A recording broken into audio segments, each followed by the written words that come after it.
A'udhu billahi minash shaitanir rajim. Bismillahir-Rahmanir-Rahim.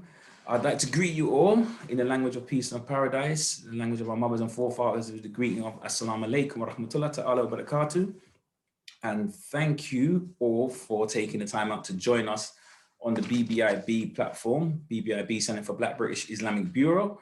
Today we will be discussing gender justice, a Black Muslim experience. I'm joined by Sister Sakina Pilgrim and also Brother Mamadou Tal, and we'll start the main conversation really shortly. And I must admit, I'm looking forward to hearing from both of the brother and the sister in terms of perspective analysis. And we got really something really interesting to chop up. But I just wanted to outline extremely briefly who BBIB is. So we're a collection of organizations that came together following the death of George Floyd. And it was just triggered. There was something in the psyche, something in the public domain, but us as Muslims saying that there is no racism in Islam, but recognizing that as well as there being racism, anti-Black racism in particular in mainstream society, there is anti-Black racism in the Muslim community. So we thought, yeah, it's one thing cleaning up somebody else's house, but a little bit of house cleaning would be in order. So part of our role is to highlight and challenge anti-Black racism in Muslim spaces. And that could be by way of dialogue, by way of education and offering training to more mainstream organizations, or in worst case scenarios, but we are prepared to even take legal redress. Our other role is to repair and present a new healthy image of Black Muslims within the UK context and work towards gender inclusivity. So I guess that last, gender inclusivity, is right in line with today's conversation, which is, as I mentioned, gender justice, a Black Muslim experience. And we know there are some problematics with even the term Black Muslim community or even the term Black. And I'm really happy that we can discuss that, because there are limitations of language, and I don't think we should necessarily feel compelled to sweep over these complexities. That they all form part of the conversation, and they need, some terminology need explanation and clarification. So I think that's all in order.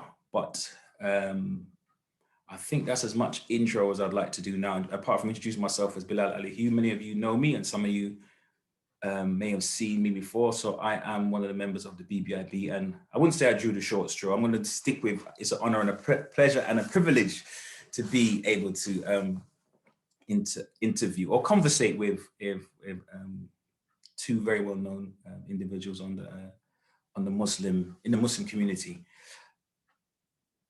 Where do I start? I thought, reading your bio, both of your bios online, or information about you online, I thought there's nothing more appropriate than asking you to introduce yourself. And as they say, ladies first. So I know Sister Sakina, you're a poet and a writer, but how would you describe yourself in terms of what it is you do? Who are you and what do you do?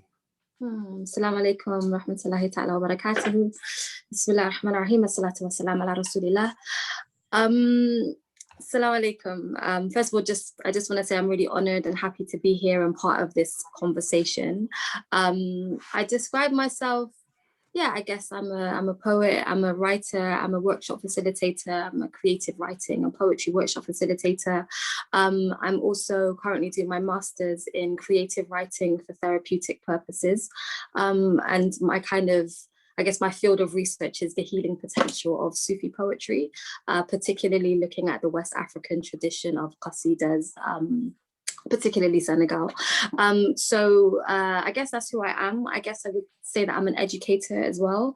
That's it really. I think that's how I would describe myself.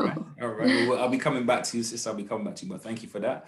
Brother Mamadou Tal, I know that you've got a history in being involved in politics, but I may have an old old appraisal of what it is you do. So how would you describe who you are and what it is that you do? It's one of those questions, when you ask who you are, you're always like, oh crap, I don't know who I am. So I've got a background in law, but I'm also studying, I studied Islamic law as well at Azhar Mosque and amongst other teachers across the world. But my main focus now is kind of like social activism, and particularly I have an interest in the Black radical tradition, but also I like to put the Islamic paradigm in conversation with the Black radical tradition. So my kind of, if it sounds a very grandiose claim, but I'm kind of exploring, like right now, my work is kind of geared towards where do we as Black people kind of locate liberation? Because I don't think liberation will be solely found in the political or solely found in the economical. It also needs to be found in the spiritual and the ontological. So that's like my work right now. So everything I do is centered around that, but that all that manifests itself in a political education for people. Okay, so no pressure then. You mentioned the word grandiose, but no pressure. You do that. The world is your oyster, brother. The world is your oyster, young brother. The world is your oyster. So I've used the term Black Muslim community. You use the term Black also, and I spoke to Sister Sakina in the brief, and I wanted to throw this out about even. Let's start even from there, the kind of like use of the term Black Muslim community, because from my perspective is that it is not a geographical phenomenon, but more it's an ideological phenomenon in the sense of, we know in the Pakistani section of the Muslim community, there may be people who live from the same ethnic group in like physically close locales, and the same for Middle Eastern, Iraqi, whatever the nationality is, sections of the UK Muslim community. But when we talk about the Black Muslim community, sometimes people use the word revert interchangeably. Some people find that word offensive because they say, well, I was born a Muslim, or whatever the case may be. But there's all this kind of like, all these questions that come out of that. But I'd like to get your thoughts. I think I'll jump with the sister first about the idea of using the term Black Muslim community. What's your thoughts about that? Yeah, so I guess in preparation for today, that was the conversation that's been in my mind a lot, actually, like the Black Muslim community in Britain. What does that mean? What does that look like? What has my experience been with that community, or with the concept of that community? And I think even before I talk, I guess I do want to say that when talking about my experience as a Black Muslim woman in Britain, I know that the framework that I exist in has been probably a lot different than many Black Muslim women. For example, I came into the community as an artist, like from the beginning. So quite rapidly, we were finding ourselves on stages and in places that maybe a lot of Black Muslim women would not have had access to so early in their Islamic journey. And in sometimes being amongst communities that would praise and elevate you because of your art, that maybe if we were not artists, we may not have had the same welcome, let's say.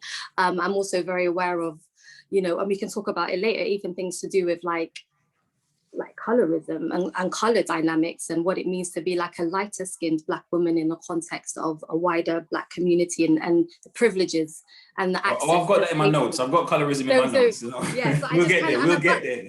And so it's important for me to make mention of that before I even speak, because the things I'll speak on will probably be different for so many people.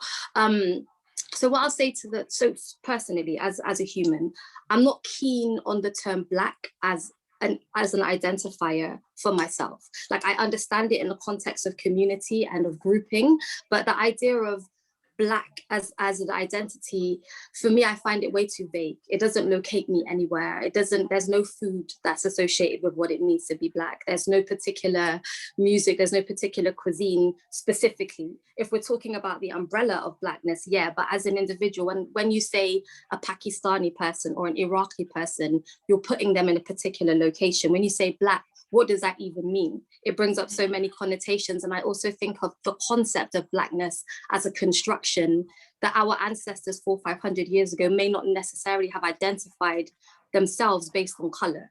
It would have been based on maybe tribe or based on location. So I don't really like the term, if I'm honest with you, but I understand that we need it for unity, right? So when we're talking about globally, like, we're a Black people, we're African people, but I was raised very much, I come from a Rasta background, first of all. So I was raised rooted Marcus Garvey, Malcolm X, Martin Luther King. So I was raised with a very Pan-African global identity. So I guess we always just identified ourselves as African. You know what I mean? It was an African identity that we were maybe potentially romanticizing, because at the time we had never even been to Africa, but Africa was the goal.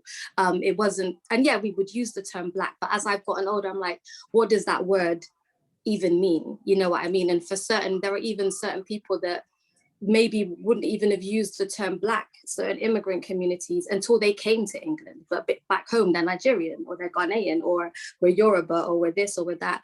So like I said, I understand it for the sake of unity, but I just feel, I guess I kind of witness it as a construction that was constructed as a response to whiteness. Like whiteness is this and blackness is this. And I don't really like having an identity that's a response to anything. Like I don't want to be black because I'm not white. You know what I'm trying to say? What are we inherently? So that in and of itself is already a conversation. And when you talk about the Black Muslim community in England, well, I spent a lot of time when I first became a Muslim in a very musical community, right? We spoke about, it was a hip hop community. So we were majority Black, but what united us was the fact that we were artists, you know. Then I spent a lot of time in the Somali community because of where I lived. So it was majority Black, but it wasn't necessarily like we were together because of our ethnicity or because of our color or anything like that. And then there's the other addition, which is my connection to the West African community, and having lived in Senegal and learned most of my Islam comes from that tradition.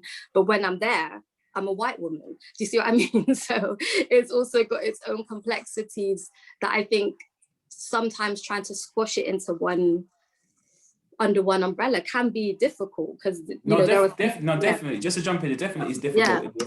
I just want to acknowledge that, because even the idea of blackness, for example, depending on what culture you're in, people define themselves differently. So some people will say, we'll look at them as Londoners and people of African Caribbean descent, and they say, yeah, he's a black guy. They go, no, I'm not black, I'm Latino. Or somewhere else in the world, they say, no, I'm not black, I'm Arab. But for our definition, for our working definition, and I guess all of those are right. It's just that everybody has their own definition.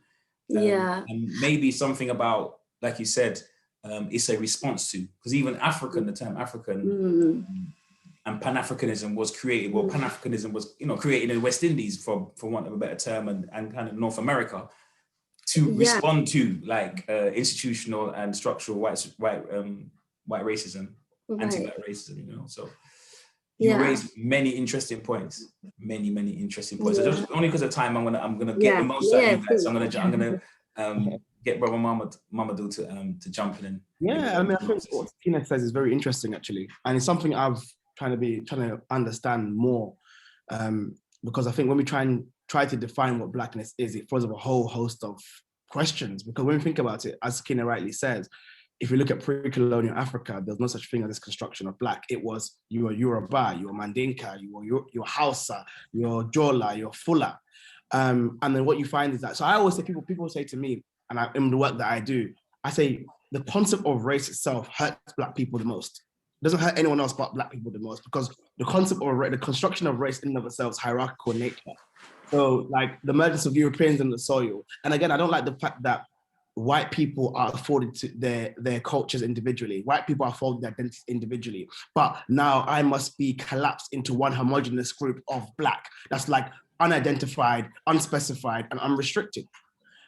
But at the same time, it's like you as Ken Wright said as well, you kind of you traverse that kind of thin line between, yes, I want to be able to be a part of the collective and hold my identity and my cultural identity, but at the same time, I do probably, and again, I know this is very Western specific, I think there is a specific Western black experience, because I feel the structures in the West were born out of a white supremacy. So because of the structures in the West were born out of white supremacy, we are now going to be victims of that violence the most. And again, that's not exclusive to like dark-skinned people, that's black as however they're black identified. But then again, it goes into a wider question, because in the UK now, black wouldn't just be, and we know that in the 80s and 70s, political blackness was a thing. And that was where South Asian communities got together and were banded under the banner of political blackness. The British Black Panthers had so many South Asians in there. The Southall bus boycott, so many Asian women were involved in that. And they were black. So the question does remain now, like, how do we now forge a new identity out of what we see in the world today and what we experience? Because I do recognize Toni Morris, and I think the problem is, as Sakina said as well, we're always responding. And I think as black people, it's so frustrating because, like, as Toni Morrison says, the kind of function of racism is to tire you out. Because they say you don't have culture, you write 10,000 books, you have culture. They say you don't have good food, you write cookbooks. They say you don't have music, you prove it. And I think, hang on a minute, when do we just get to be? When do we have to, rather than a state of reacting, why can't we just be in a state of being? So that's like a grandiose kind of talk about blackness. But as a Black Muslim community, and I want to say in the record, I feel like yes, anti-blackness does exist in Muslim communities. Absolutely, I've received that. Prejudice exists in every single community. Absolutely. But what I would say is that I just think it's such a shame that we have to understand that anti-blackness is just an iteration of white supremacy. That's what it is. It's an iteration of white supremacy. So I'll have conversations in that we tackle white supremacy than rather than what we see today is like, yeah, okay, if you're not racist, why don't you let your daughter marry a black? Who cares? Like, who cares about like marriage? Is like the least of the worries for me anyway. As a Black man, I have no desire to be in the family that doesn't accept me anyway. I have no desire to be in that family anyway. So what I would like a conversation that when we're talking about anti-blackness, speak about it in terms of structures and systems, not on the interpersonal. Interpersonal, we can deal with that. But yeah, thank you. Okay, so you've raised a point about, I guess, like, I'm going to draw the inference that there's something to do with institutional anti-blackness in the Muslim community, because is that then we're talking about at board level or what is taught, or even the narrative, how the narrative is shaped. So just a simple example is that we know that there are African or Black people that are part of Ahlul Bayt or part of the righteous Sahaba, but for some reason Bilal, who is a nobleman in his own right, but the narrative of the slave and the synonym of the slave, and to prove that Islam isn't racist, we'll pull Bilal out as the one kind of Black guy that had walked into the wrong prayer room kind of narrative, when they were clearly people of high aristocracy or noble lineage, and like that you could use as an example, but they're kind of written out or not written out, or their identity becomes nebulous and vague as just Arab, so I guess I don't know if that's another conversation or part of the same conversation, but definitely we'll look at institutional anti-blackness in the Muslim community. I want us to come back to Sister Sakina and talk about the Black Muslim woman's experience in the UK in terms of what you possibly, because I'm aware that you're not a self-appointed spokesperson or you can't speak on everybody's experience, but just sort of there's dynamics that you would be aware of, narratives that you'd be aware of that you could possibly share in terms of maybe like historically, and historically doesn't mean 25 years ago, it could even mean 5 years ago or 10 years ago, but kind of from a historical perspective, what would you say has been the story or the common themes about Black Muslim sisters in the UK? Yeah, what I want to say quickly just before I go into that is actually, as Brother Mohammed was talking, it made me think that maybe a preferable concept as opposed to like the Black Muslim community might be the Black Muslim experience, because I think that kind of shifts it. Like what we go through is the same, I mean, Mamadou, he's Gambian, he could easily be Jamaican, like it doesn't matter, because when he's out on the street, the experience of him is the same, but when he goes home, there's a completely different framework. And I think that was what I was trying to lean to before about the differences. I might look, most people think I'm from East Africa, but my framework and the framework of someone from Somalia, for example, or Eritrea, is completely different. And I think that was really what my kind of point was, is that the experience, trying to clump it, or like you said, like almost, it's like trying to pour an ocean into a teacup, basically, by trying to put the Black community into one. But the Black experience, or the Black Muslim experience, we can all share in that conversation, no matter your complexion or what have you, that we all know what that feels like. Mm-hmm. I guess I would say regarding the Black Muslim female experience, it's interesting. I remember someone said to me, and it was probably one of the funniest things anyone's ever said to me. She said, I feel very sorry for you. She said, because you're Black, you're Muslim, and you're a woman. It was a white woman who said this. And she had the purest of intentions, but for her, she was thinking, wow, the weight of all of those experiences, I don't even know how you are able to even bear that. You know what I mean?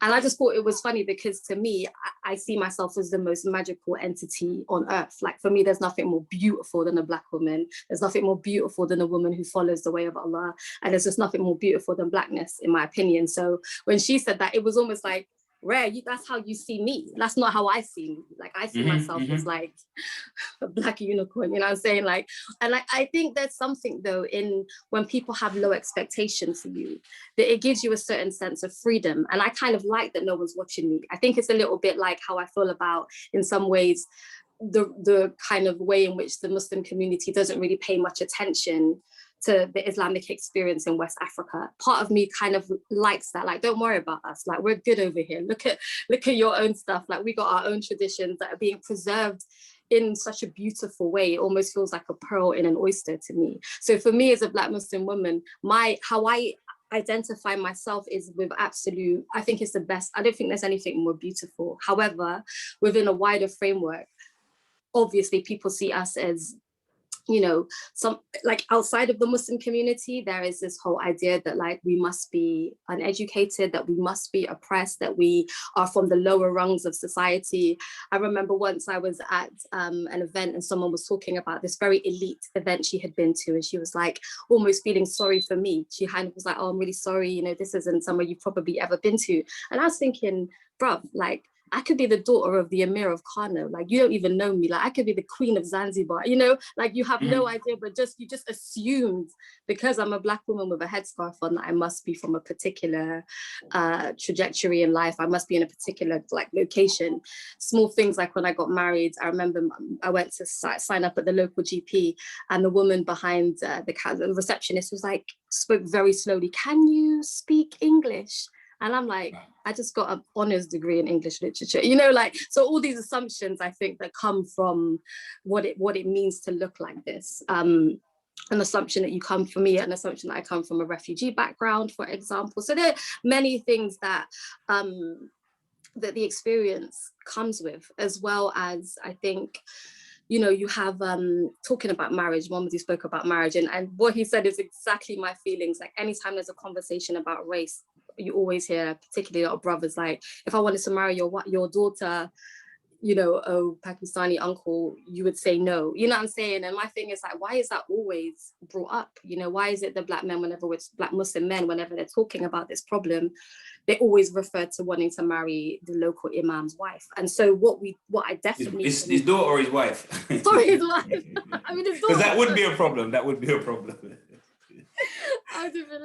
But this idea actually, and so I see it with a lot of the women of my friends and the women of my community, Black women, that they do struggle to get married. You know what I mean? They do struggle to get married. And I see a lot of our sisters, you know, a lot of sisters I know, maybe they might marry African-American men, and the people that will marry, you know, continental African men, for example. So, you know, that's definitely an issue. And it's not just an issue of, you know, other men or men from other cultures not wanting to marry us, but also the issue that our own men don't necessarily want to. And that's something pretty deep that I hope we get time to come back to and look at in a bit more detail, because that is something that's a theme that keeps coming up in different circles that I'm aware of. Absolutely. And I contemplate it sometimes, like, I wonder what it is, you know what I mean? I wonder if we're looking at, like, for example, within the context of people that embrace Islam, like a Caribbean guy who embraces Islam, Caribbean woman, maybe, so that in my mind, I'm trying to understand, I'm like, maybe the Caribbean brother might prefer someone from another Muslim background, because maybe he wants his children to be raised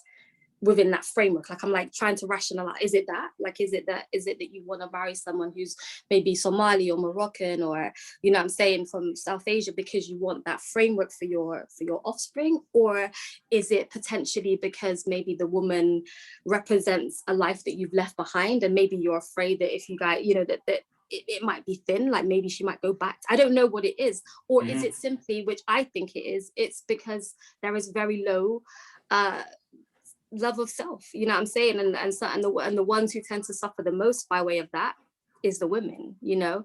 I don't even need to talk about that. I'm sure we can all talk, you know, we could all just understand the kind of intersections of, you know, racism, feminism, you know, classism, gender, all of these things that exist within the Muslim women's experience. But I guess for myself, the women that I'm around are so empowered by Allah, you know what I'm saying? Are so empowered by the love of Rasulullah, that I don't necessarily see that we see ourselves as oppressed. There's oppressive systems, but I feel like the women that I'm around, that's how it is.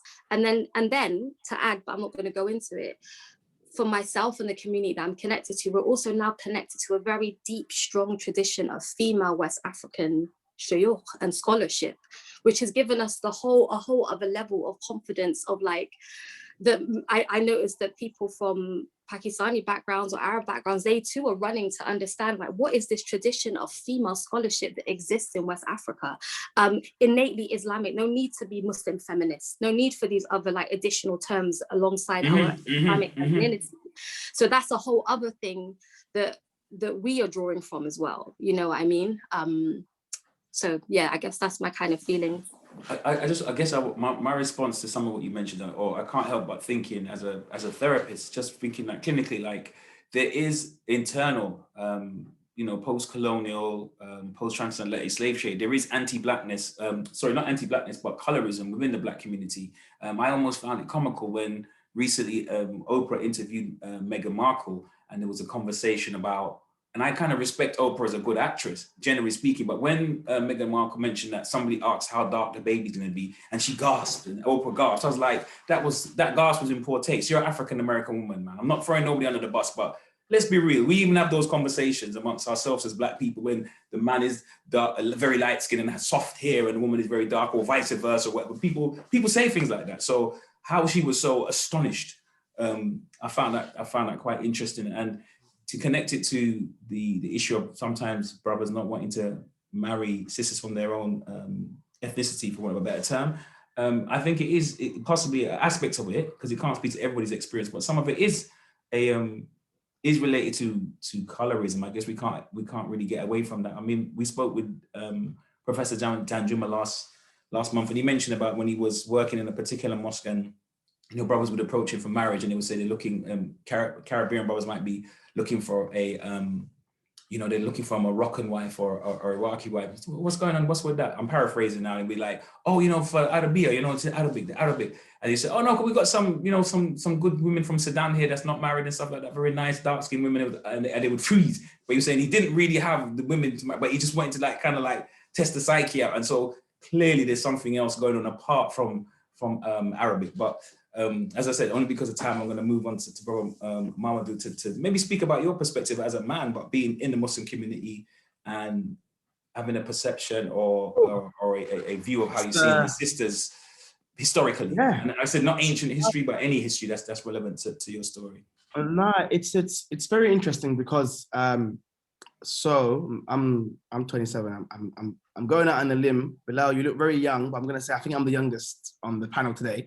I'll give you that one.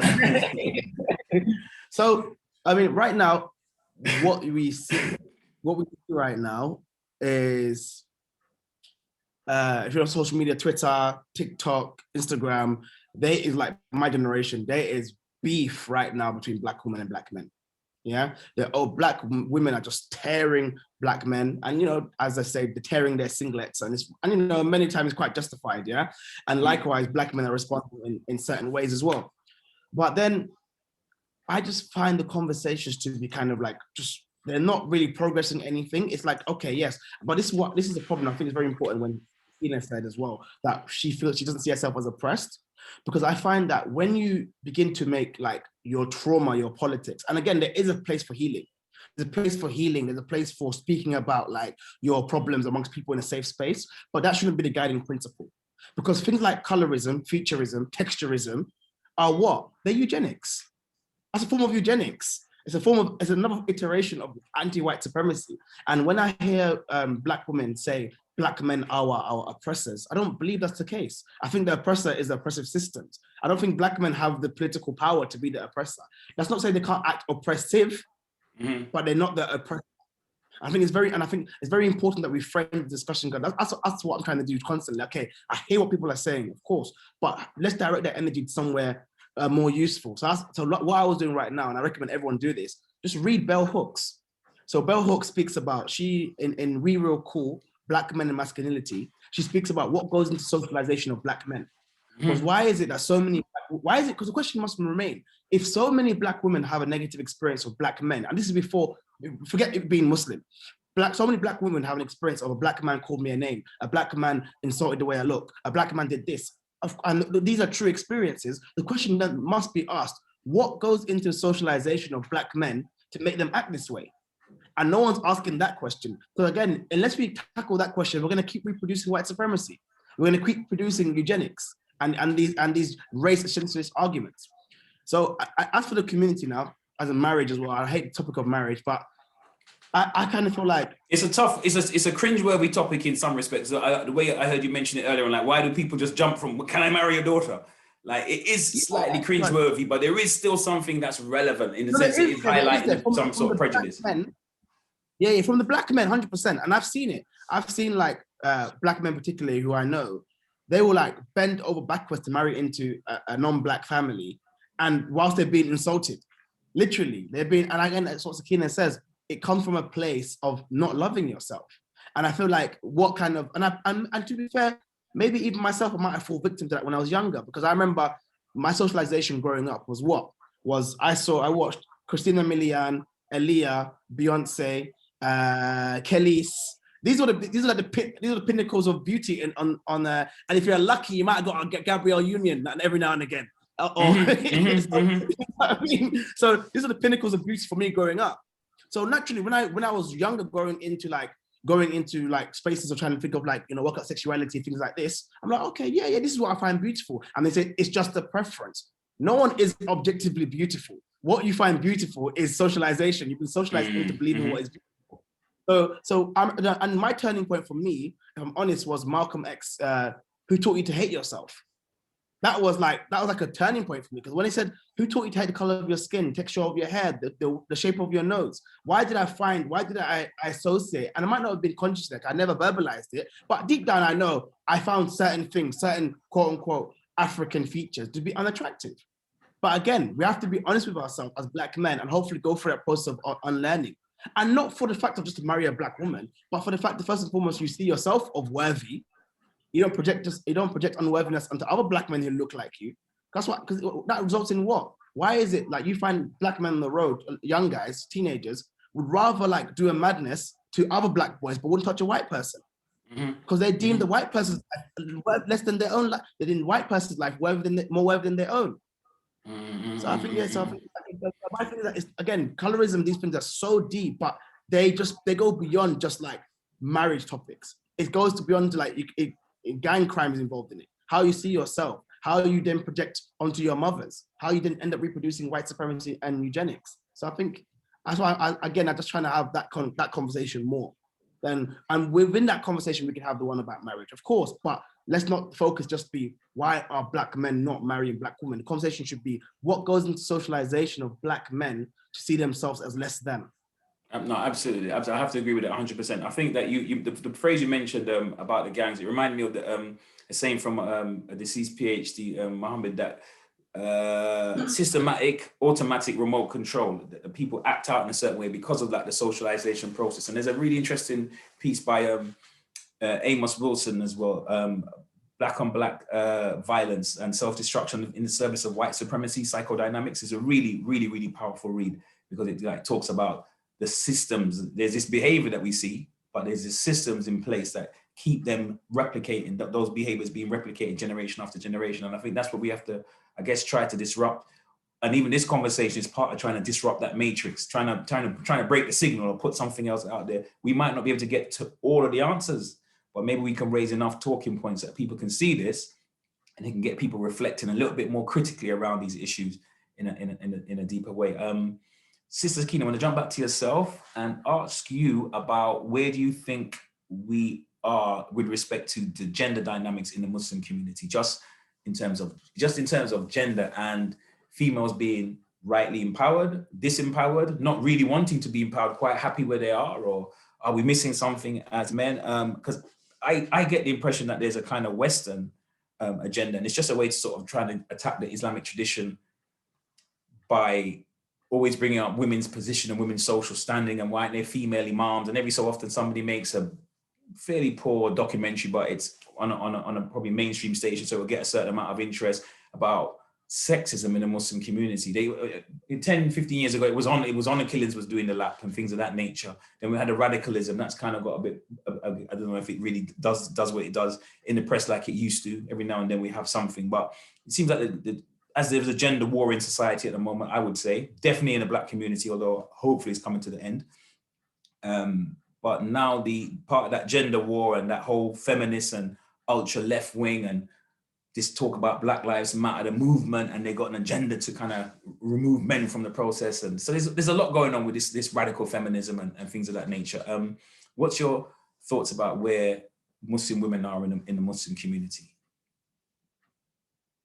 So really, really good question. Again, before I go into it, I just kind of want to respond to what Mamadou said, because I think you made some like really, really interesting points and articulated it in, I think, a really important way, which is a lot to do with the trauma that we bring into politics, you know, and I think that's such a powerful thing, particularly when it comes to women. And I think that sometimes and the idea that what are we doing here? Because like I said, I come from that Rasta background. I come from these conversations about race, about Blackness, about identity, like breastfed on those kind of conversations. And after a while, as a teenager growing up, I'm like, why are we still having the same type of conversation? Like, why has the conversation every single bloody Kwanzaa event? They say, look, pan, you know, the Indian man, I want set up him shop, the man, I want do this. And it's the same thing every time. And I'm like, are we going to say exactly the same thing? Are we always going to look outside of ourselves for the answers and also not look at what needs to be healed within our own selves? And I think what Mamadou is pointing to is this idea, like, yeah, we can look outside of it and see frameworks and structures that exist, but until we are honest with ourselves as a community about what we need to address, we're not going to move anywhere. I think what you mentioned about, you know, the socialization of Black men and what is it that has led for this? It's also the same for Black women, because the same Black women that are going to be talking about how Black men oppress them have got hair that doesn't come from their own head. You know what I'm saying? They're wearing clothes that are not anything to do with their own inherent tradition, whether they know of it or not. Like oftentimes we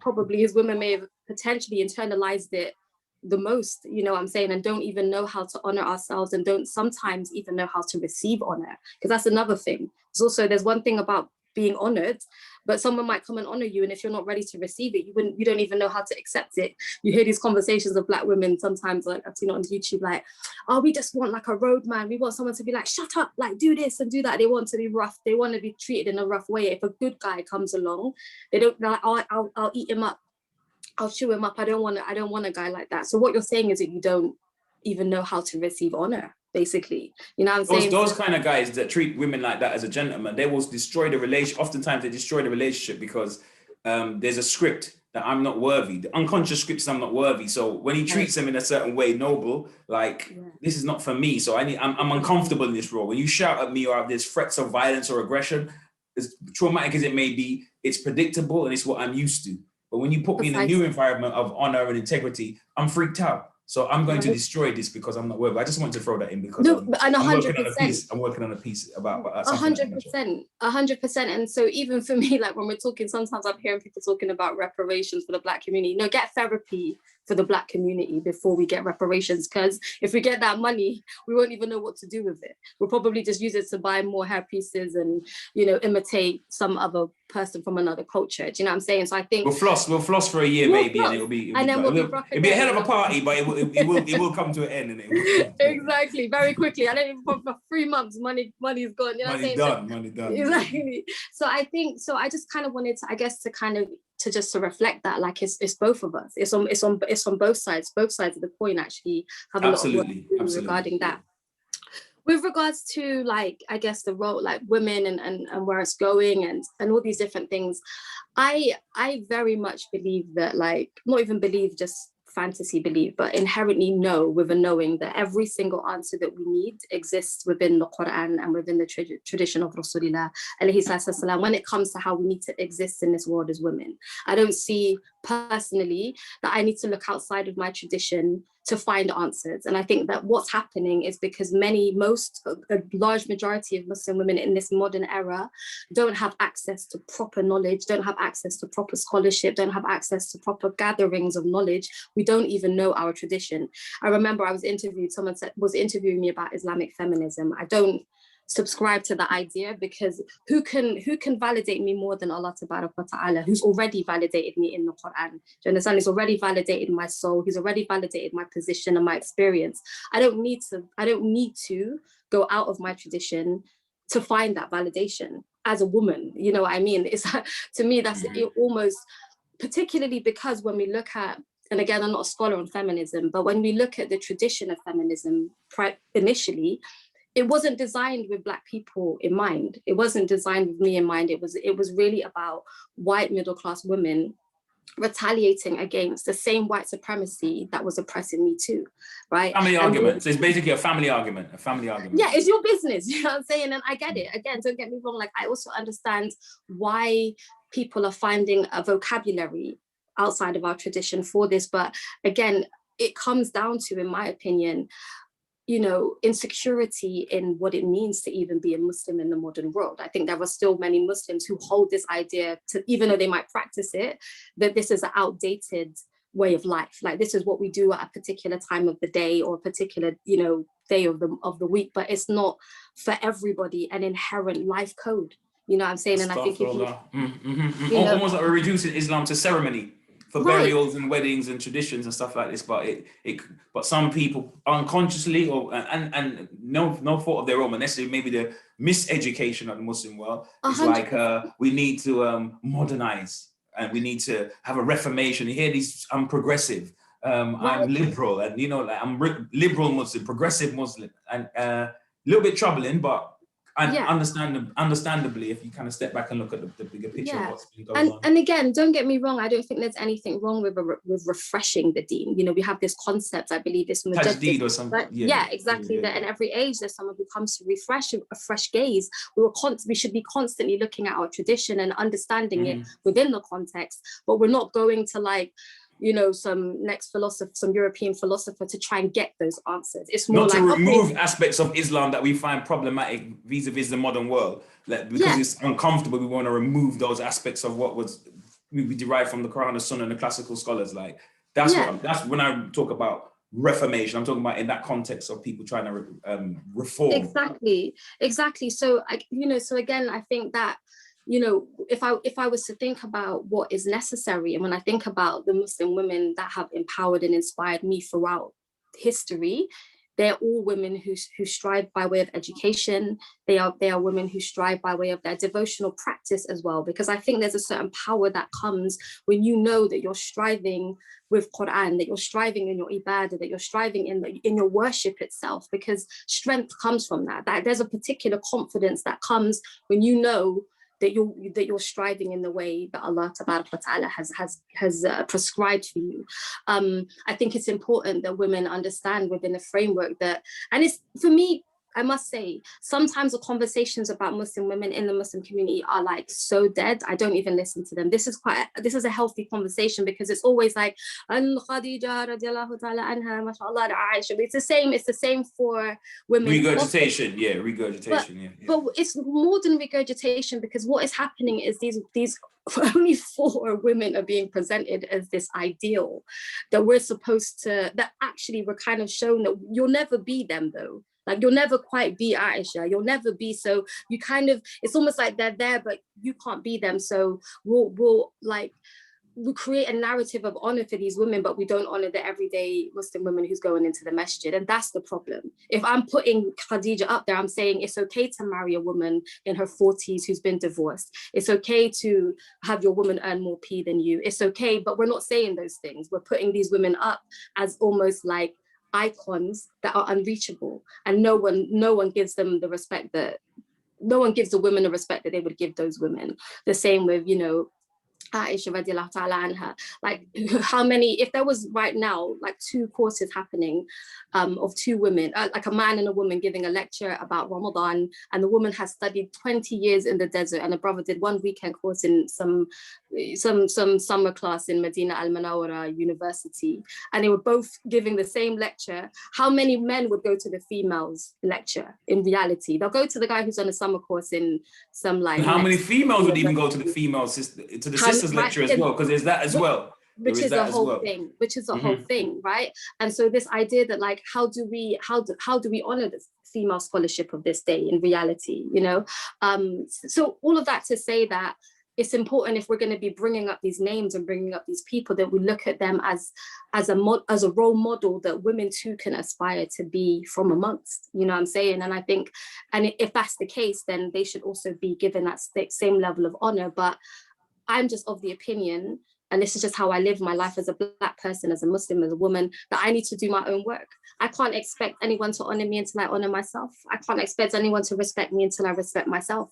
It's just, it's just how, if you go to a house that's well kept and you go, you're not going to fling down your shoes and fling down your coat. You're going to put it neatly because the house is well kept. If you come to my house and my clothes are everywhere, you might just throw your stuff down too. It's just how it is. You know, it's a two-way street. Absolutely. I have to agree with you. That is, and that is actually backed by scientific research. That even they've done research to say that, for example, in more let's say affluent spaces, the council or the people who organize those spaces, they're very strict about graffiti and eradicating any rubbish or any dumping, flighting, whatever, because it would attract more. They've done clinical research, not clinical, but they've done scientific research on this. And they know, like in the hood, in the ghetto where people graffiti, they see graffiti, so they're more likely to graffiti in those areas. I think in Jamaica, they say, "Dopping over to frighten." It's almost like you kind of carry out that thing, you know, like in that, because it's suitable for that space. But I guess something's evolved in the conversation, and it's been in my mind for a while, but I'm almost finding it verified in both of your remarks about that need for Muslim safe spaces, a Black Muslim safe space, and there's a difference between what informs a healing space, and this is like a non-judgmental space and a clinical space, and what is what drives ideology or what drives protocol in a community, what drives procedure, and then two different things. And that we can't, like just with the Kwanzaa metaphor or the Kwanzaa analysis, you can't let the trauma lead all your ideas because then you're in kind of reactionary mode. But there is a need for a safe space, a healing space that I feel that we have to, should I say, that we have to develop some of those in the community. Mamadou, I want to bring you in about your perspective on the system. Same question as I asked. I think I totally resonate with what Skin is saying. My only comment would be, I feel, first and foremost, the point about white feminism is spot on. Angela Davis says that if white feminism existed in the same way it did now, that as it did in slavery, the call would be to let white women own slaves too, as opposed to abolish, you know. And that's that real, because what is white feminism? White feminism they want to be more like white men. They don't want to, kind of disrupt the systems that of oppression. They want to be more like white men. So you say it's not a fair distribution of wealth, resources, of opportunity for all. But you're saying it's like you guys have stolen the money and we want our half. Yeah, that's it. You lot have the power. We want to be more like you. We also want to oppress Black people as well. That is what white feminism is about. Hence why we do have amazing like Angela Davis and other amazing Black feminists who said, you know what, you lot are talking about, you lot more want to be like white men. We're saying, no, we want to disrupt the system completely. And I find that to be more in line with maybe like what Muslims should be up on as well. My only kind of comment as well would be, I do believe patriarchy does exist, and I think we've come across even patriarchal interpretations of Islam, for example, exist and they're widespread. Women can't travel alone, for example. And again, these rulings have a place and time, but we have to interrogate why those rulings came about in the first place. So when you hear super restrictive rules on women coming out of the British Raj in India and Pakistan, in India, of course, when you're under colonization, of course you're going to preserve what you have. That's totally understandable. Mm-hmm. But again, a reaction to colonization is different to a reaction to living in 21st century Britain, where women can own property, travel, educate herself, do everything of the above, but then she can't go to, if she goes 39 miles, it's okay, but if she goes 40, God's going to punish her for eternity. Like, it doesn't really, so I think those things we can interrogate. But what I would say as well, I think there has been a failing on scholarship from UK Muslims particularly, because I have people, I just full disclosure, I kind of flirt with a lot of Marxist traditions, a lot of like critical race theory, and a lot of leftist politics. Like I find myself, in line with that, like anti-capitalist politics. And I get pushback as well from a lot of scholarship, from a lot of scholars saying, oh, but Marx has got to say it lightly, a complex relationship with religion. Feminism, how do you understand gender?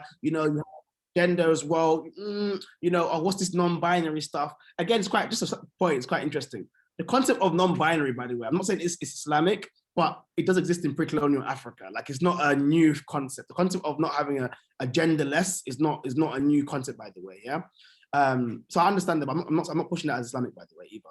But my question to the scholars that have an issue, because the scholars say, oh, a lot of young activists, you lot are moving away from Islam. You lot are moving away from Islam.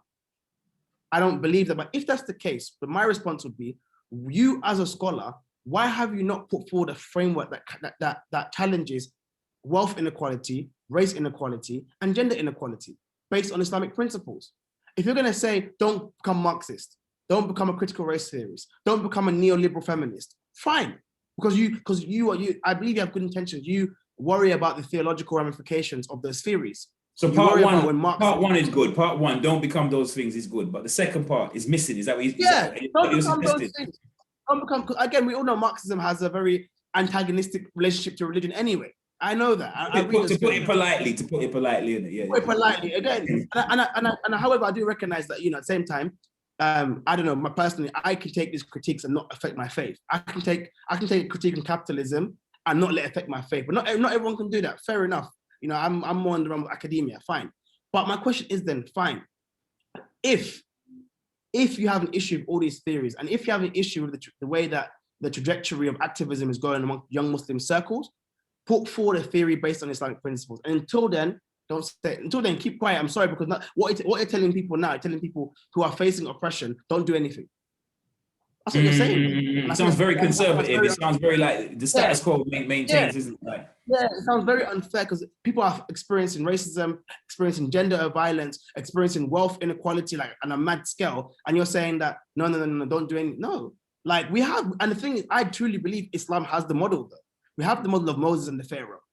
We have that model that existed. Mm-hmm. We have the model of mutaffifin, people who cheat the scales in the marketplace. We have those condemnation from Allah. We have the condemnation from usury. We have the condemnation. Every pillar of Islam every pillar of Islam has a socialist aspect to it. From the Shahada to Hajj. Islam is a communal religion. Islam is only understood through the nexus of community. That's not capitalism. Capitalism is all about the individual. So again, my point is that fair enough. I hear your concern. I hear the concerns of the scholars who have issues with feminism, have issues with Marxism and all these things, but just put forward a critique of your own that's sufficient. And people and then push that as the Muslim version of how we're going to do social justice issues.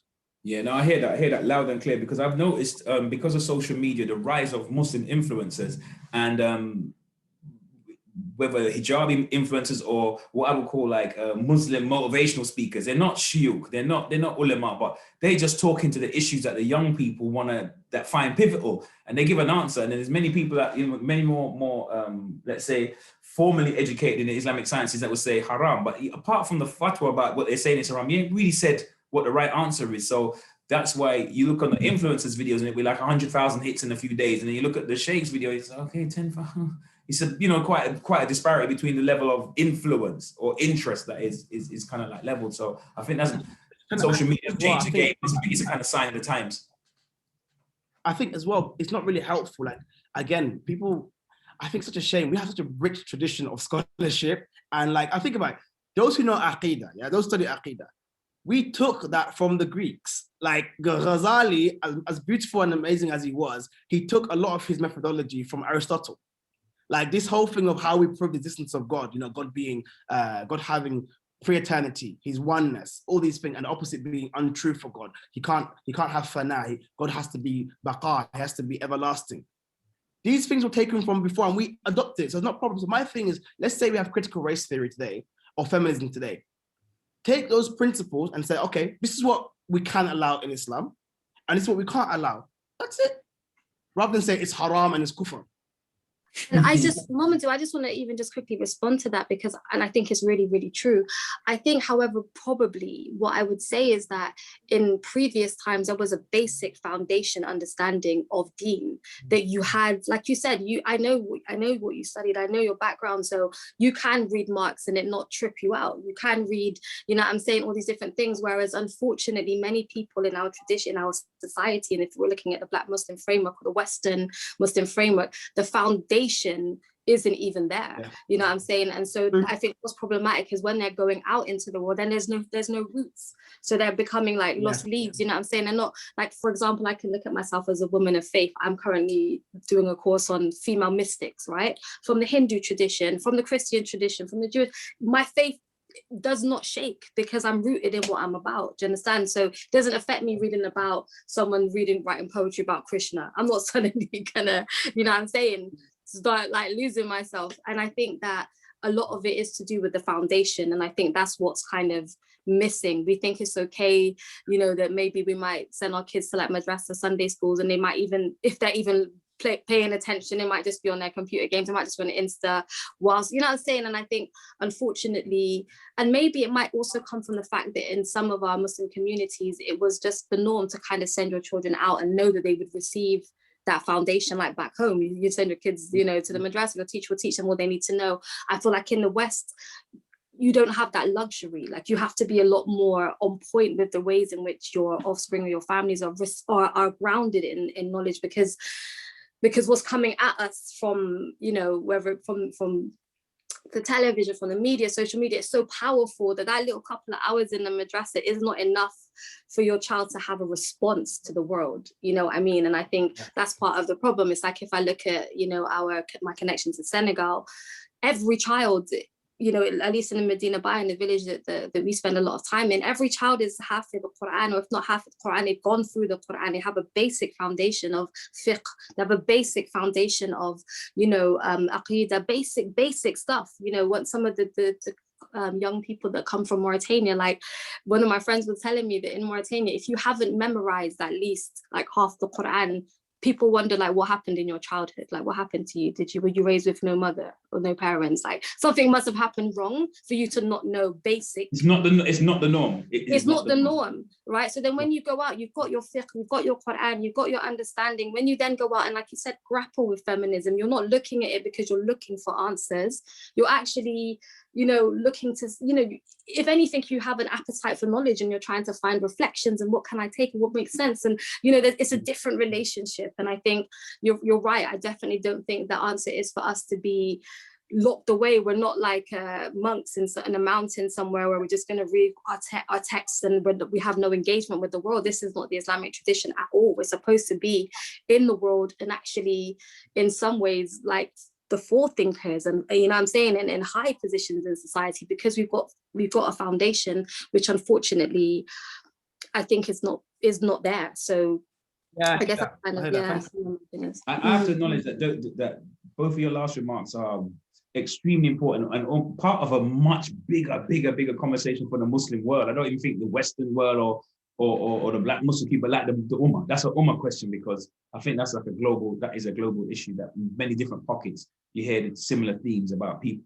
Muslims struggling with trying to deal with day-to-day issues, societal issues, but not quite sure of the kind of rudimentaries of the ancient tradition, that's how to answer those questions, and sometimes flirting with newer ideas, but maybe for answers, because like I said, thinking that Islam is kind of a stuff, but like more, you know, it was for a certain time, but now for weddings, you know, we'll get the shaking because someone's died, you know, the rituals, just for the rituals, the ritualistic, it's Ramadan, you know, but day-to-day queries, I don't know. I think this Jordan Peterson might have some answers, or Mark's had some interesting insights, or, you know, and they're going elsewhere to look for these ideas. But yeah, that could be a spin-off topic in itself. Maybe a couple books for each of you to write in the future, because it's a really good PhD, or anybody else, or topics for anybody else that's watching this to ponder if that could be a dissertation thesis.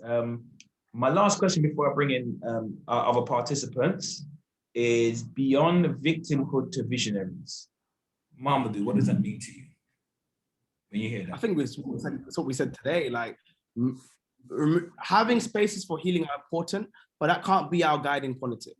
Trauma cannot guide your politics anymore. And I think that's very problematic, because ultimately we just end up reproducing and reinstating the will.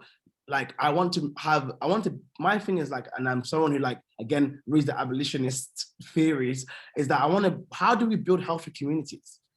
Like, how do we have conversations that it's no longer a conversation of, oh, this person called me a a bad word when I was 7 years old, or I had a bad experience in this South Asian mosque when I was 10, and that's why I'm traumatized. Yes, we heal from those things, go to therapy for those things, but how do we then build institutions knowing what we know that goes away from like, oh, victimhood of blackness? Cause I'm black, I'm not a victim. Like I feel like the black radical tradition teaches us, like, you know, always be a hope, always be strong. Like we're not in perpetual state of slavehood. The only thing we're slave, the only time we're slaves when we're slaves to Allah. We're not a slave to any system or any slave to any type of people, particularly white people or any structures. So when I think of like from victimhood to visionary, I think it's like moving away from centering our personal trauma and our politics to moving forward to building healthier communities. Wow, nice. Sister Sakina, same exact question. What's your thoughts beyond victimhood to visionaries? What do you think of when you hear that phrase? Super powerful question. I always want to respond to Mamadou before I talk, but I like what you said about this idea of not a perpetual state of slavehood. I did my bachelor's degree in Caribbean studies and literature, so you know, I spent a long time immersed in these kind of conversations really about slavehood and what it means. And one thing that I think is really important, not only not a perpetual state of slavehood, but not an inherent state of slavehood. Because I think this is really a problem when you start to travel, especially sometimes when you go to parts of the Muslim world where they might not have these political dynamics yet. They might not be having these conversations, but you see darker skinned people. There's almost this inherent state almost that they it's like we're inherently lower than the lighter skinned people. And I think, you know, for those of us who come from a Western colonial experience or a Western enslavement experience, yeah, there's problems, but at least from a Jamaican perspective, it was very clear who the enemy was, right? In comparison to, for example, how the Portuguese and Spanish colonized and enslaved, they mixed in and created this kind of mixed race kind of structure. So you like a caste system almost. But it was very complex, right? Like if you were quarter black and 3/4 white, if you were half Indian, half black, it was a whole system. It's very interesting. Whereas in Jamaica and the Caribbean, they weren't really trying to mix with us that much. There was a mild class of like light-skinned people, but for the most part, we knew who the enemy was. So there was never this idea, really, from what I've kind of ascertained from our literature, that like there was never this idea that we kind of didn't know what we were up against in some cases. And I think that there's something about that gives you a sense of self. Like, I might be oppressed, but I'm not them. You know what I'm saying? I'm not trying to be them. I know who they are. Like that, don't get me wrong, now it's much more nuanced than that. But I think, again, coming from, we're looking at the kind of resistance culture that we had in Jamaica, particularly the maroon culture and the ways in which we resisted, it was very clear who our enemy was. And so, yeah, I guess there was just something about not internalizing the state of slavehood that is quite important. Moving forward, I think the key is in the word movement, right? It's moving, because I think that what's happened and what happens is we get stuck on the journey, right? We get stuck on the road. We don't realize that we came from somewhere and we're on our way back to somewhere. And I'm not just talking about geographically, but I'm saying we come from dignity, and we've been undignified by an undignified people, because actually racism isn't my problem, it's your problem. Do you understand? If you think it's normal to dehumanize a human, you got the problem, not me. Do you understand? So I think we are on a journey, and I think sometimes, and this is my experience again coming from that 80s Black community, is that we build identities based on trauma, like Mamadou said, right? We've got our identities. So sometimes the question might even lend itself, what would we even do with liberation? Would we even know how to be free? So I feel like the point is understanding that we're on a journey. It's a movement, but we have to keep going. We can't stop. You know what I'm saying? If we come upon a particular issue like what Mamadou's saying about in his generation, his circles, we're coming upon, which is kind of come up quite a lot in what you said, we cannot fuse trauma and politics. Understand maybe that your trauma galvanized you towards politics. Keep it moving. Keep going. You need some therapy, go get some therapy. If you need to go back to Africa, go spend some time with the elders, even if you don't know where your ancestors come from, find some elders and sit at their feet. If whatever you need to keep you moving, like keep moving. And I think, Yes. No, keep going. No, keep going, sis. We're gonna cut your wisdom. Keep going. Okay. keep going, even from another angle. Like I was speaking to my mum and my dad about this, and I said to them, I'm a result of their evolution. That how much knowledge of self they acquired as young people in the 70s, 80s, come joining the Rasta movement, reading Malcolm X. And I was born on top of that. I didn't know nothing but this growing up. So it means that I have a certain foundation to build upon. I was saying to my mum, I want to do a PhD, not because I know what I want to study, but also because I can. And then what do my children have to build upon? Do you understand? Like, you have to keep going. That's my point. So moving from victimhood to what was it? Move from victimhood visionaries to visionaries. For me, it's about movement. Don't stop. If Allah gives you an opportunity to increase your knowledge, go get more knowledge. If Allah gives you an opportunity to increase your wealth, up your wealth, so your children aren't being born having to, like, in survival mode. You know what I'm saying? Trying to just, you can't even have a spiritual or an academic experience because you don't even know where food is coming from. Like, keep moving. You know what I'm saying? And I think that for me is how one of the ways in which we can get out of that state of victimhood. Alhamdulillah, alhamdulillah, Rabbil Alameen. I like what you said when you said, are we ready for liberation, or what would we do with freedom? Because I always just think about when I would spend time with my Pan-Africanist family that are not Muslim, that's in the mainstream Black community, and sometimes we would have these debates and Islam and Arab, and we'd have these different conversations, we're going backward and forth, and we're learning from each other. But I would always come back to that question, or that question would always rise, that what would we do if white people left the UK and said, we're leaving by tomorrow? Yeah, here's the keys, here's electricity key, and here's the key for the door. We are off. What system would you use? What system would you put in place to implement in terms of law, codes? How would you import, export, run your economy? And we said, at least as Muslims, we have that continuous framework. And it's an ongoing conversation, but it's when you mentioned that, sister, it kind of reignited that thought in my mind. I want to thank you both, but please don't go yet, because we're going to touch you just a little bit more, just to get some interaction from the rest of the brothers and sisters in the chat. Just giving them time to formulate their questions. If anybody wants to put a question in the chat, I'm happy to read it out, but we really would, even if you don't want to switch your camera on, switch your mic on, and feel free to make a comment, a question, and hopefully not a criticism, but we can tolerate that. I think we're big enough for that, if anybody has any kind of feedback. So if you want to raise your hand, so that I can just call you out to unlock your mic, that would be helpful. But if not, I may have to keep questions coming, because I've still got more. I think Conscious One unmuted his mic. Oh, Conscious One, yeah. So Conscious One, you look like I'm taking it that you want to answer a question. So I'm gonna hand the mic to you, sir, or sister, should I say? I'm gonna hand the mic to yourself. So I couldn't find the option in order to raise my hand. So I know that voice. Go ahead, brother. Ahmed James, you well. Alaikum salam. Alaikum salam, brothers and sisters. Alhamdulillah, it was a really beautiful talk, because I liked the approaches that you both had. You kind of rounded off on the topic from a spiritual perspective and also from a political as well. So it was really beautiful to hear two young individuals exposing so much knowledge within themselves, and sharing their culture and their knowledge with us. So alhamdulillah, thank you for that hearing that. I just wanted to ask a couple of questions actually, but I'll just start with one and then see if anybody else wants to jump in, and then I may come back. So granted that both of you guys have got such rich, strong cultural bases, that would enable your confidences to where you are. However, there are many men, there are many women, really, that don't identify with a strong male role model, as some of them may have come from African Caribbean families who that male may have a colonial mindset, if you will. So therefore, it doesn't give them that opportunity in order to recognize the importance of the community, if you will. So in terms of that, it has a knock-on effect in terms of that woman seeking that male, in terms of that role model, in terms of a husband and what they look for. So the sister Sakina then, in that situation, unfortunately, there is some lack of role models that are coming from a sort of Black cultural perspective.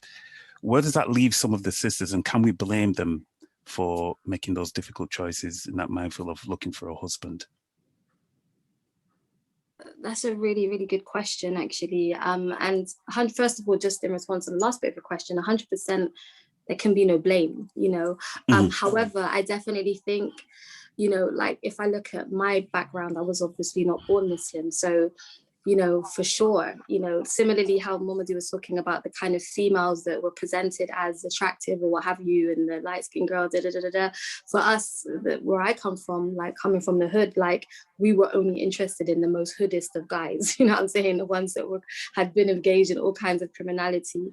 But I guess there comes a point, doesn't there, in someone's life when they understand, or we would hope they come to understand their sense of worthiness. And I think there is a big conversation on social media and a lot of these platforms about this idea of self-care and what that really means, not just bubble bath and candles and chocolates and stuff like that, but really, right, really honoring who you are and giving yourself your rights, giving yourself your boundaries, understanding what's acceptable and what isn't. And you're right, sometimes you won't learn that in house. You may not learn that in your home, you might not learn that in your community. I was recently in a class with an elder African-American woman, and she was talking about her experience with the shayukh, the African shayukh in Senegal. She was crying and she was saying, we never had male role models we could look up to as black women. We didn't have black men we could look up to and show us what an honorable man looks like, you know. And so she was kind of saying for her, she found that in that community. And so you're right, it's not everyone is going to have that, but I guess it's just important that before that, women recognize and start working on their own selves. You know, how do I want to be treated? What kind of world do I want to create for my daughters, for example, that they are treated in a way that is honorable? So I always think about it like Allah honored the children of Adam. Do you understand? If Allah honored me, then I'm inherently a dignified human being. I've learned lack of dignity outside, but that state is part of my fitrah. So it is, again, and as Muslims, we're constantly working on ourselves, aren't we? And looking at ourselves. So I think it's really about remembering that, like, shaitan is the one who likes to see us dishonored. So even sometimes when I look at, you know, different images of our community and different ways in which I see Black people expressing themselves, sometimes I wonder, like, what role shaitan is playing in us constantly not being dignified in how we express ourselves, you know what I'm saying? And so that's kind of my contemplation that I think about. I'm like, where did we learn this? You know, because even when looking from a Caribbean perspective, when we were one generation out of slavery, we were dignified. You know what I'm saying? You think about our grandparents or great-great-grandparents, they were dignified people. They were, you know, striving in godliness. They were married. They were trying to establish a family structure. They were striving to kind of establish their communities. And what happened? What happened to us?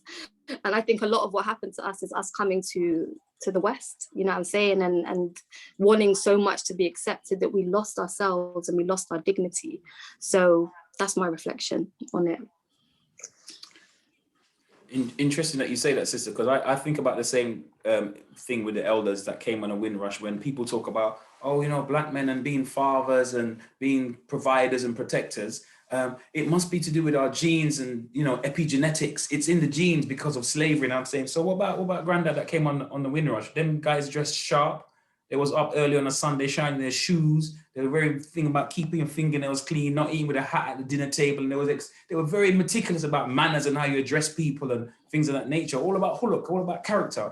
So if his grandson is wearing his jeans and exposing certain parts of his work, or just the language and the energy and the frequency is undignified, like you said, we know it's from the devil and from, not because the people are bad, but they've been misled. We need another answer, but we can't go with the epigenetics because Granddad is two generations a bit closer to the plantation, and he didn't work it like that. So we need to go back to the drawing board if we're looking for answers. I think it might be something to do with cultural continuity. When you move from one place, culture, you know, like a kind of displacement, you know, coming to the Western world, it takes something out of you to kind of maintain your structures. So, well, that's a little bit of food for thought. Brother Ahmed, do you want to come back in and extend on that question at all?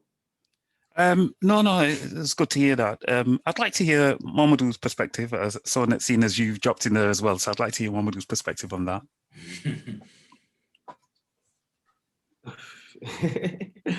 I don't know, I'm as a cop-out, but I genuinely feel like Sakina said it all.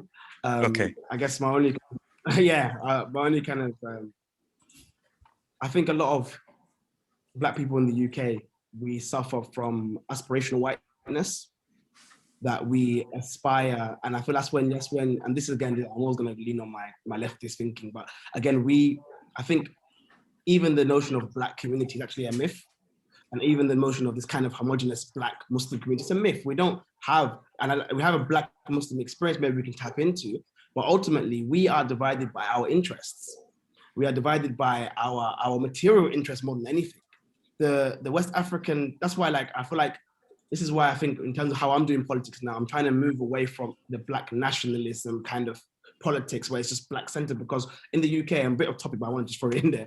What do we do in the UK where we have Caribbean boys are more likely to be treated the same in school as Bengali and Pakistani boys?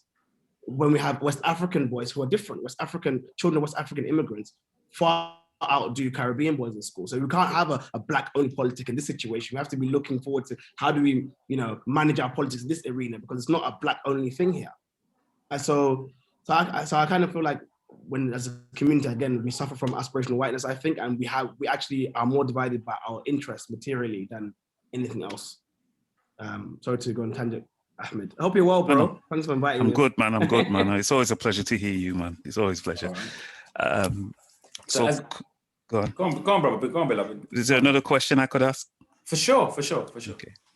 Okay. So I know that you guys have mentioned like healthy communities and centers of learning, and I think it's incredibly important to have that. And I know that Mamadou has also been reading alongside myself some of the work of Bell Hooks, and Bell Hooks talks about this teaching to transgress from what we've experienced in our lives and how we can go to a healthier communities as well, and within a patriarchal society. But do we have any models of what that society would look like? And do we have any suggestions of a plan? Because we are good at highlighting the issues. We're really good at that, but we don't have anything concrete. So one is a plan, and do we have a sort of template that we could model that on in the UK or Islamically, Africa, whatever it is, wherever you want to take it from? What could we replicate in the UK? To both of you. Yeah, Sakina, do you want to go first? I'll go first. I'll go first because I don't have too much to say really on the matter, but it's definitely a big one. And I think again, it kind of links to what my point is about movement. Like, we can talk about these things, but let's move forward. Let's create a plan. I'm very, very aware of the privilege that I have of being connected to a West African tradition, particularly as someone of West African heritage, you know what I'm saying? And I think that even though when I joined that community, I didn't join it because I was necessarily looking for an African Islamic framework, but I know that I've settled there because there's something familiar in my DNA about experiencing Islam in that framework, you know what I'm saying? But what I will say about that, and it's not a tariqa thing or you need to be part of a particular community, but what I've seen with the African-American Muslim experience is that when they came upon this community, whether they joined the shayukh, whether they took bay'ah or not, they recognized there was a framework and they connected to it straight away. So whether they were Tijani or not, they would send their kids there to learn Quran. They would send their kids there to learn Arabic. They would send their kids there to experience this model. And there's actually a sister who's doing her PhD, but her focus was on the educational system that existed in that framework. And why was it that so many African Americans, like in their hundreds, probably maybe thousands over the years, connected to a framework that was able to kind of give them an Islamic identity. So many of them learned Wolof, for example, which is the language in Senegal. And many of their kids, even whether they became a Hafiz of Quran or not, they learned how to read Arabic there. And so as well as they lived Islam in Africa, which I think for me is my connection, it's the lived experience. What happens when I, as a Black Muslim woman, what happens to me in that space? And the first thing that happens to me in that space is that I can be, like Mamadou said a bit earlier, I can be. Like, I don't need to think about my Blackness or my womanness or my Muslimness. I can just breathe and exhale. And there's something about that in your Muslim experience coming from the West that is important. So I would say, first of all, the same way you have people going to, obviously times are different travel-wise, but there was a time where lots of people were going to Syria, they were, mashallah, going to Egypt, to these different places, seek out these spaces, see if you can. Not that you need to go there to get your deen from there, but just to experience a different framework. Like I found out when I did my DNA test that most of my African DNA comes from Mali. This is a rich Islamic Muslim tradition. Whether I get to go back there or not, in me, I'm like, I'm the daughter of Mansa Musa. Don't worry about me. I'm good. Do you know what I'm saying? Like that's how I'm talking to myself. I come from there, and that gave me a certain sense of self. However, moving forward, I have also heard my teacher say to that African American Muslim community, now that you've got imams, now that you've got Hufaz Quran, establish yourself in America now. So your kids don't need to keep being sent to Africa and you're disrupting the family structure for like sometimes 7, 8, 9 years. Set up, you know what I mean? And so I think it is important that we do have, that we learn from these traditions and work towards establishing them here. The British community of people connected to that, the West African tradition, we're a new community. We're probably about 11 years deep as Black British members of this community. So there's a lot more work to do. But I think my first one would be, I would say, connect to somewhere Islamically or Islamic traditions that have some connection to you in some kind of way. You know what I mean? Don't look for validation outside of your tradition. Like my shayukh, they all went to Al-Azhar, but their grandfather, who was the founder of their village, said, I'm only sending you there for the certification because we live in a time where having a certificate means something, but what you're going to learn in Al-Azhar is nothing that we can't teach you here. You know what I'm saying? And so they have that richness of tradition. Their shayukh are their fathers or their grandfathers. And it's very powerful to be, I see myself as a spiritual inheritor or spiritual part of this tradition. These are my spiritual ancestors. I go to their villages, even in the middle of nowhere, because I'm like, what I receive comes by way of you people, you know what I'm saying? And that gives me a sense of self that I also use with the women that I work with in the UK, you know what I'm saying? So I don't know if that's an answer to your question, but it's, I guess, something that I do think about. MashaAllah, it took me on a journey there. Beautiful. Yeah, man, I could smell the food. I could see the goats running in the village, everything. Man. I was there for a bit. I was there. That was some serious NLP, man. That was deep. That was deep. That was deep. Mamadou, let me not stop you from jumping in. No, I think, again, Sakina, you said it all, and I'm totally in agreement with you. I think ultimately, when we're talking about structuring communities and societies, we have to recognize, as Sakina quoted the verse, لَقَدْ كَرَمْنَا بَنِي آدَمَ, like Allah says we have ennobled Adam. Allah didn't say we have ennobled Muslims. Allah didn't say we have ennobled men. Allah didn't say we have ennobled Black people or white people. Allah says, by virtue of a human being, you are ennobled by God. And I think that's the starting point I go into any political organization I do. As for a framework, I like the fact that if you look at some pre-colonial societies, and again, I don't want to romanticize pre-colonial Africa. There was terrible things that happened, took place there. But we do have a framework that taught us that hierarchy doesn't have to be on gender, for example. So we have some societies in West Africa where hierarchy wasn't by gender, hierarchy was actually by age. If you were older, you were more respected in society, whether that's a man or a woman, for example. Hierarchy wasn't denoting society by how much possession you have, which is the capitalist logic. You know, you're only valued in society by how much wealth you can output and how much wealth you can input. So I kind of feel like, I think we have frameworks there. I don't know how, I'm not saying we have to hark back, but I feel like I think that people have a question as well, oh, but isn't Islam inherently hierarchical? And I feel like, no, I feel like we can recognize difference in societies. For example, if Sakina's a poet and I'm a doctor, when someone's sick, I'm better in that moment because I'm a doctor in that moment. Doesn't mean I'm better always. Sakina might be better than me in some things as well. So I think we can recognize difference in society without establishing a hierarchy around those differences or attaching intrinsic value to the differences, because ultimately, by virtue of human being, you are ennobled by God. So I feel like that pushing that narrative, I think it does help when we kind of restructure society. Yeah, I think that's beautiful, guys. I think that is fantastic. And just an adage to that, would you both be willing to be part of something that we are trying to create in order to establish those plans that you've mentioned? I would. I'm down for it. I'm so like I you know me, I'm one of them people that I get so gassed, like, yeah, I want to be and then when the reality comes, I'm like, I'm so sorry, but 100% I'd be happy to be part of anything really. And it's interesting because as we were speaking, I was like, man, we should try and organize things to kind of bring people from the African diaspora, particularly those who are disconnected from Africa, to Islamic Africa. You know what I'm saying? Because like I remember when I embraced Islam, it was a time when Dr. Abdul Hakim Quick was giving lots of talks in England. And so he was talking constantly about Islam in Africa, Islam in the Caribbean. So we came into that kind of framework. And again, we just had a certain confidence. And there was one brother, and he always used to say, he comes from like a kind of nation background. His name's, I can't remember his name, Rashad, I think. And he was often Brixton, he'd say, I came to Islam through the black door, not the back door.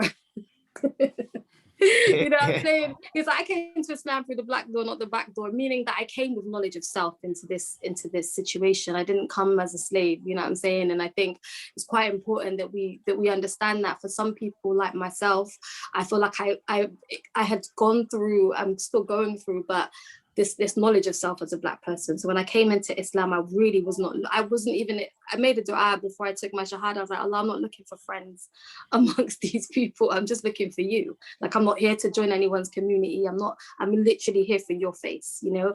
Whereas a lot of members of our community don't have that. So there's a double thing happening, which is knowledge of self, and then is also kind of our ethnicity, and then also the deen. But I think there's definitely a space for that, you know, of facilitating the way for people from the African community to experience Islam, whether it be in Senegal, in Mali, in Nigeria. I really want to go to Nigeria. I know you went, Mamadou, you guys went to Nigeria, right?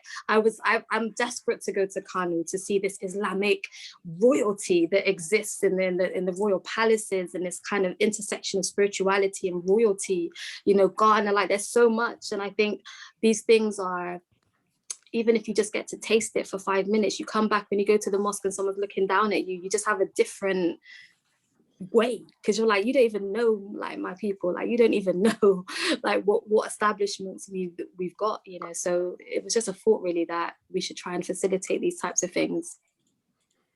Alhamdulillah. Brother, thanks for answering that question. Thanks for remembering to answer that question. And we shall, you are on record, so we will be holding you to that, both of you to that, but with great pleasure. And only because of time, we're going to have to wind down. But I really want to thank you both for spending your Sunday afternoon with us at BBIB. And I think that it's been sensational. And the fact that we recorded this for future posterity and those that wasn't able to jump into the live, that they can see this, because I think one of the things that's come out of this conversation, and striking messages is moving from victimhood to visionaries, and that you spoke about that was throughout the tapestry of the conversation, and it maybe had something to do with your emergence into Islam, or emergence from the Islamic backgrounds that you've come from, that there was that sense of empowerment, that sense of identity. Because I think that a lot of Black Muslims, I return to that problematic word, but you know what I mean, a lot of Black Muslims in the diaspora, there is maybe an identity crisis before entering in the religion, or brought up with some complexities and